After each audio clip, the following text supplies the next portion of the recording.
বন্ধুরা, ফেবেলের আজকের গল্পটি এক এমন মেয়ের যার জীবন ছিল অন্ধকারে ঢাকা, কিন্তু তার অদম্য সাহস আর ইচ্ছাশক্তি তাকে সেই অন্ধকার থেকে বের করে এনেছিল আলোর পথে।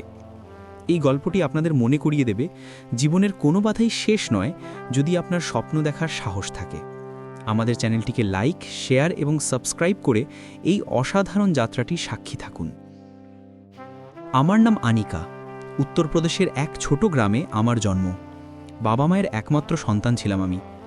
আমার স্বপ্ন ছিল পড়াশুনো করে নিজের পায়ে দাঁড়াবো, কিন্তু বিধাতার ইচ্ছা ছিল অন্য। যখন আমার মাত্র 15 বছর বয়স, তখন বাবা আমাকে এক প্রভাবশালী পরিবারের ছেলে অর্জুনের সাথে বিয়ে দিয়ে দিলেন। অর্জুন ছিল আমার থেকে বয়সে অনেক বড়, প্রায় দ্বিগুণ।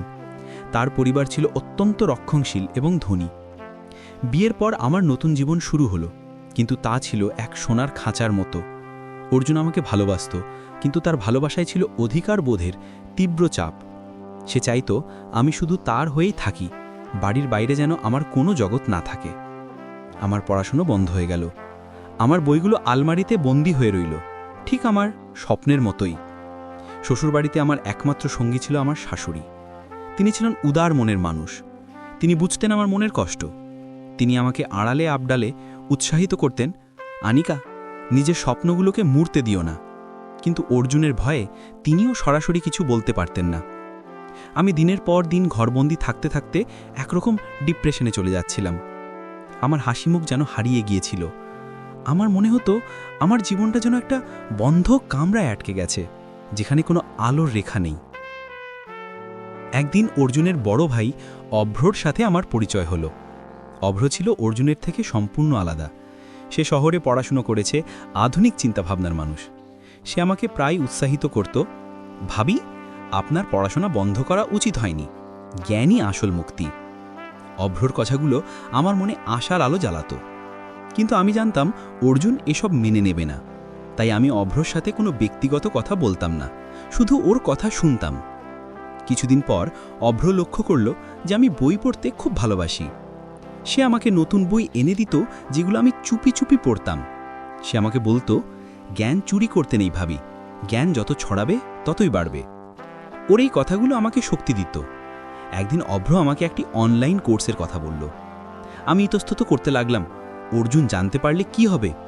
কিন্তু অভ্র আমাকে ভরসা দিল, আপনি শুধু আপনার স্বপ্ন পূরণ করুন, বাকিটা আমার উপর ছেড়ে দিন। শাশুড়িও আমাকে সমর্থন করলেন। লুকিয়ে লুকিয়ে আমি সেই কোর্সে ভর্তি হলাম। রাতে যখন অর্জুন ঘুমাতো, তখন আমি পড়াশুনো করতাম। অভ্র আমাকে সব রকম সাহায্য করত যেন আমি সফল হতে পারি। আমার পড়াশুনো চলতে লাগলো। দিনের পর দিন আমি আরও আত্মবিশ্বাসী হয়ে উঠলাম। আমার মনে হলো আমি আবার বাঁচতে শুরু করেছি। কিন্তু আমার এই পরিবর্তন অর্জুনের চোখে এড়িয়ে গেল না। সে সন্দেহ করতে শুরু করল। একদিন রাতে আমি যখন পড়ছিলাম, অর্জুন হঠাৎ আমার ঘরে ঢুকে পড়ল। সে আমার হাতে বই দেখে রেগে আগুন হয়ে গেল। আনিকা, তুমি আমার সাথে প্রতারণা করছো?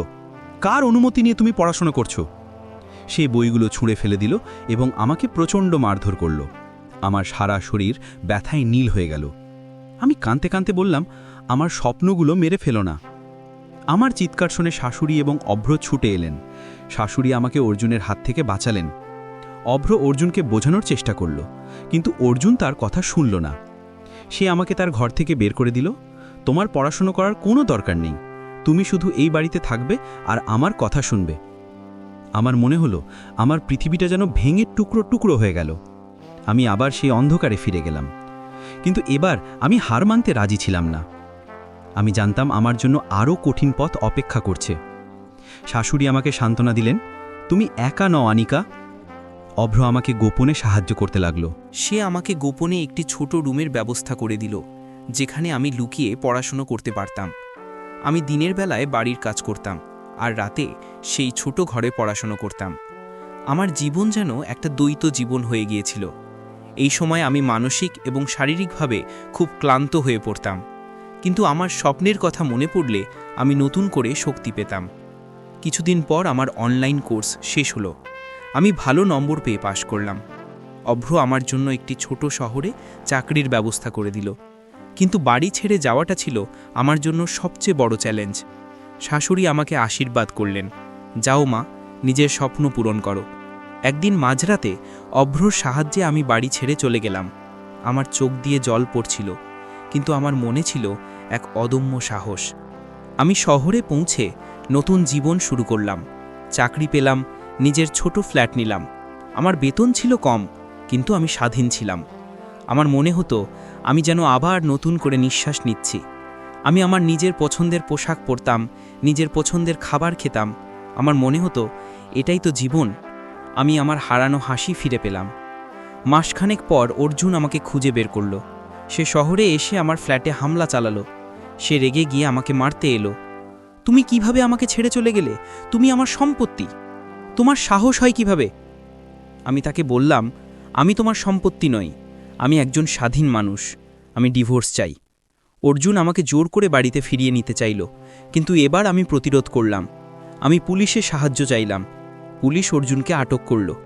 এই ঘটনায় আমি খুব ভয় পেয়েছিলাম, কিন্তু আমি জানতাম আমাকে শক্ত হতে হবে। অভ্র এবং শাশুড়ি আমার পাশে দাঁড়ালেন। শাশুড়ি অর্জুনের বিরুদ্ধে সাক্ষী দিলেন। আদালতে প্রমাণ হলো যে অর্জুন আমাকে শারীরিকভাবে নির্যাতন করেছে এবং আমার স্বাধীনতা কেড়ে নিয়েছে। আদালত আমাকে ডিভোর্স দিল। আমি মুক্তি পেলাম। মুক্তির স্বাদ কীরকম হয় আমি প্রথমবার বুঝতে পারলাম। আমার মনে হলো যেন আমি এক নতুন জন্ম পেলাম। এই নতুন জীবনে অভ্র আমার সবচেয়ে বড় সমর্থক ছিল। সে আমাকে সবসময় অনুপ্রাণিত করেছে, পাশে থেকেছে। আমার মনে হয়েছিল অভ্র শুধু আমার দেওয়ার নয়, সে আমার বন্ধু, আমার আশ্রয়। ধীরে ধীরে আমাদের মধ্যে এক গভীর সম্পর্ক তৈরি হলো।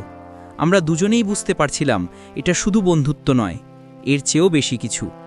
এক সন্ধ্যায় অভ্র আমাকে একটি সুন্দর পার্কে নিয়ে গেল। সে আমার হাত ধরে বলল, আনিকা, তুমি অন্ধকার থেকে আলোয় এসেছ। তোমার এই সাহস আমাকে মুগ্ধ করেছে। আমি জানি তোমার জীবনে অনেক কষ্ট ছিল, কিন্তু আমি তোমার বাকি জীবনটা আনন্দে ভরিয়ে দিতে চাই। তুমি কি আমাকে বিয়ে করবে?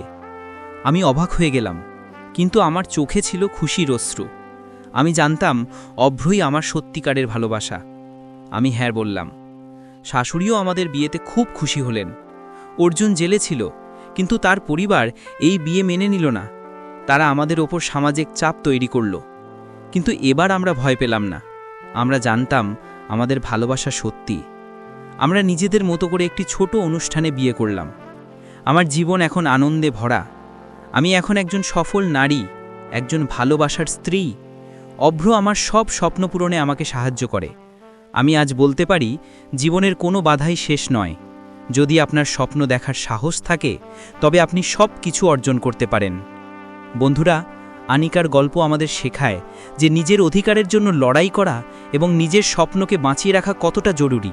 এই ভিডিওটি যদি আপনাদের ভালো লেগে থাকে, তবে ফেবেল চ্যানেলটিকে লাইক, শেয়ার এবং সাবস্ক্রাইব করুন। আগামী পর্বে এমনই এক নতুন অনুপ্রেরণামূলক গল্প নিয়ে ফিরে আসব।